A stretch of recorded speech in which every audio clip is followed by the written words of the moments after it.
What up? It's your boy ElzdaTruph here. Today we're going to evaluate the 2024 rookie class and how they performed so far this season. And these are multiple game highlights and we mixed them all up, so feel free to tune me out if you just want to see how they play, but let's talk about it.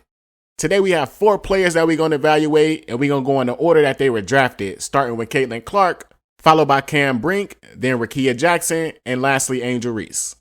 First, let's talk about Caitlin Clark. Man, if you ask me, Caitlin Clark has not only lived up to expectation, she's exceeding expectations. Even in her first game where she had 10 turnovers, she had 20 points. How many players come out and drop 20 points in their first game in the pros? She hit 4 threes in that game, went 6 of 6 from the free throw line, so the shot was there, but the team just didn't play well around her, to be honest. Since the recording of this podcast, she's played 11 games. And in those 11 games, she's given the Indiana Fever 15 points, 5 rebounds, and 6 assists. The most impressive thing watching Caitlin Clark is how she's been able to keep her composure with everything around her. Because I watch all her games, and I don't think there was no game where somebody wasn't trying to come at her, talk crap to her, intimidate her in some kind of way. But the physicality hasn't shook her at all, her confidence still there. Like, this rookie got people actually taking cheap shots at her. And let's just call a spade a spade. We got a thin, nimble white girl from Des Moines, Iowa, don't look like she gonna intimidate or beat up nobody, but y'all taking cheap shots at her like she just a big bad wolf on the block. So you mean to tell me this girl's game is so good, she out there trash talking you to the point where you move to a cheap shot? And I'm being dead ass serious. As a black man coming to her defense, if she ain't saying nothing racially charged or motivated, you ain't got no reason to be trying to attack this woman. And with pushing her down and pushing her all over the place, what are y'all expecting her to do? Are you really expecting her to get in your face and start fighting you and throwing punches? Come on now, it benefits her in no way to get into a fight with any of y'all. So what she gonna do is keep talking her trash and keep busting y'all ass on the court, keep getting to the bag, and y'all just gonna keep being mad at her. And I'm sorry, I ain't mean to go on a rant, but I just had to say that. Let's get back to the evaluation. Again, through the 11 games since recording this podcast, Caitlin Clark has 5 games with 20 or more, including 1 game with 30. She even got a 10 rebound game. She got a 9 assist game, an 8 assist game. Her defense has been way better than anybody ever thought it would be. To this date, she's averaging a block and a steal. I do have to say, her 3-point percentage has been really bad. I think she need to cut back on some of them logo threes because it's really affecting her percentage. She's only shooting 29% from 3, but she's shooting 8 threes a game. And that's supposed to be the best part of her game, and that could explain the reason why Indiana is not winning, because she's not doing what she's supposed to do on the 3-point line. And let me just say this before we move on to the next player. Y'all know I come to the defense of all women's basketball players, not just black, not just white. If you're a good player, I don't care what country you're from or what your background is, I'm going to give you a shout out. Now let's talk about the number 2 overall pick, Cameron Brink. As of the recording of this podcast, Cameron Brink has played 8 total games, and through those 8 games, Cameron Brink has looked really good on the defensive end. On the offensive end, still need a little bit of work. Now percentage-wise, she's been excellent. 47% from the field, 36% from 3. From what I can see, she shot the 3 ball better than any rookie so far. And I have to admit, I didn't watch a lot of Cam Brink at Stanford because the Pac-12 games is just so hard to find. But from the games that I did watch, her game is translated exactly. I don't think it's nothing that she's doing right now that she didn't do in college. I think she's even gotten a lot better than she was in college, even though the numbers might not say it. But she's a lot stronger, a lot faster than anybody give her credit for. This is one player that has not allowed anybody to push her around. I watched her go toe-to-toe with Angel Wilson, blocking her shot, boxing her out, throwing elbows, and you would think a rookie would be intimidated to go up against Angel Wilson. She's definitely the best in the league, no doubt, but Cameron Brink really held her own in that game. Right now, Cameron Brink is averaging 2.6 blocks, but she has 21 total blocks, which is second in the league.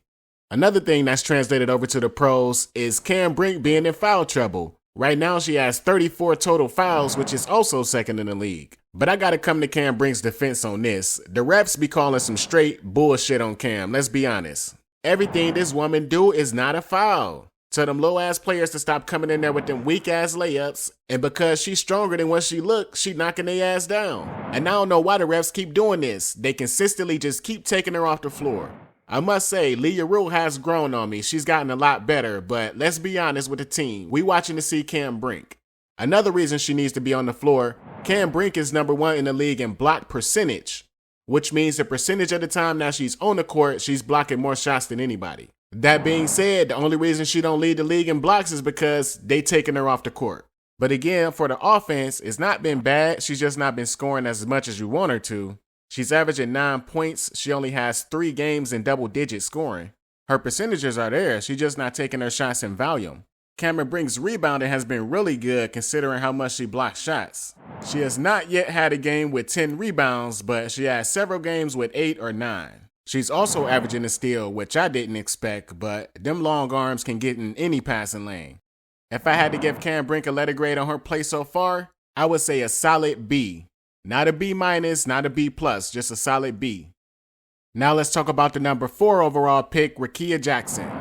Rickea has been so solid on the basketball court. She's doing exactly what everybody thought she was going to do. Score the goddamn basketball. Considering that she's not even starting, the kind of scoring numbers she's putting up looks like within the next couple years she's going to be the go-to player on offense for this team.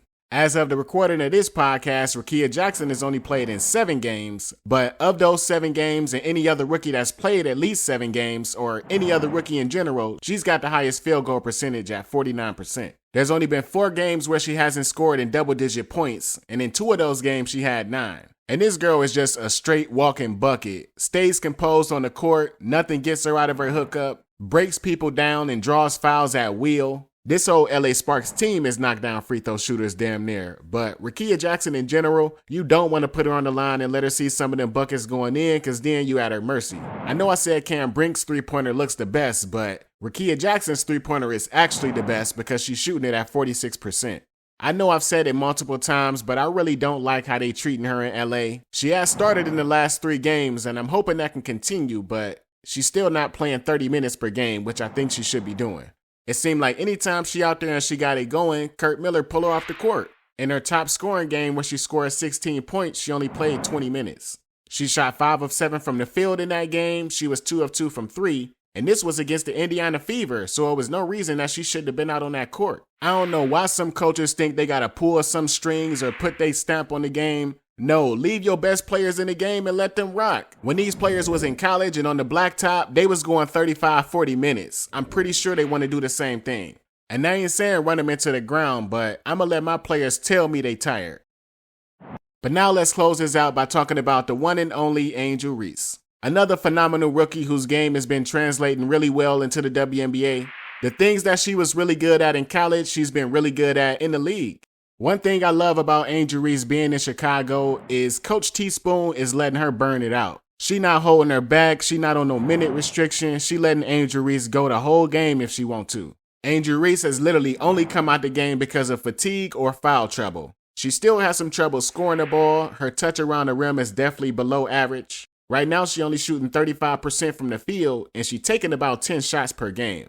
So the aggression is there. We just got to figure out how we going to get that touch a little bit better because she can be doing a lot more. She don't really got a natural jump shot release, so she's not going to be able to develop a turnaround, but she can develop some kind of mid-range or jump hook. Just because of the way her shot look alone, they going to leave her open. All she got to do is consistently hit it. Don't be afraid to shoot it, Angel. You do not have to always go to the rim. Just go ahead and pop that little 13, 14, 15 footer. When I look at Angel Reese's jumper, it's not quite like Alyssa Thomas's, as I bring up the culprit of her altercation, but Alyssa Thomas got a nice little push shot, and it's always wide open, and she always consistently knock it down. That's a player on offense Angel Reese need to study because she can develop that in her game. And I just have to say that because a lot of y'all try to say I don't criticize Angel because I love her so much. And you goddamn right I love Angel. She helped my channel grow. She was one of the first players to retweet me and help me get my channel on a map. Angel Reese's videos alone got me so many subscribers. So I'm always going to talk about her in a good way, but stop acting like I ain't fair because I'm going to always be fair when I see bad play.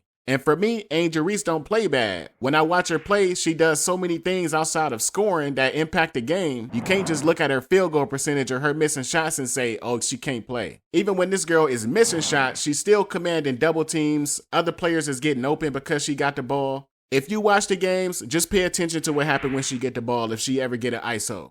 I can promise you it won't happen because they doubling her damn near every time. And when they don't double her, she end up on the free throw line. Now, I could have wasted a lot of time telling y'all about how her rebound numbers is off the charts. She leading the league in offensive rebounding, but you probably already knew that. But check this versatility. Angel Reese has not recorded any blocks this season, which we all expected, but she has gotten a steal in every game that she's played. Angel Reese is currently 6th in the WNBA in rebounding. The players in front of her, Breonna Stewart, Tina Charles, Alyssa Thomas, Nafisa Collier, Dearica Hamby, and Asia Wilson. So she's already rebounded with the best players in the league, and no other rookie is even top 20. But there you have our rookie evaluations for the top 4 rookies. The other rookies haven't really gotten much playing time, but we'll try to fit them in sometime later in the year. But of course, let us know your thoughts on the video, our evaluations, and what are your evaluations of the players. But as always, thank you everybody for listening and watching. I'm ElzdaTruph for PRNM. Talk to you on the next one.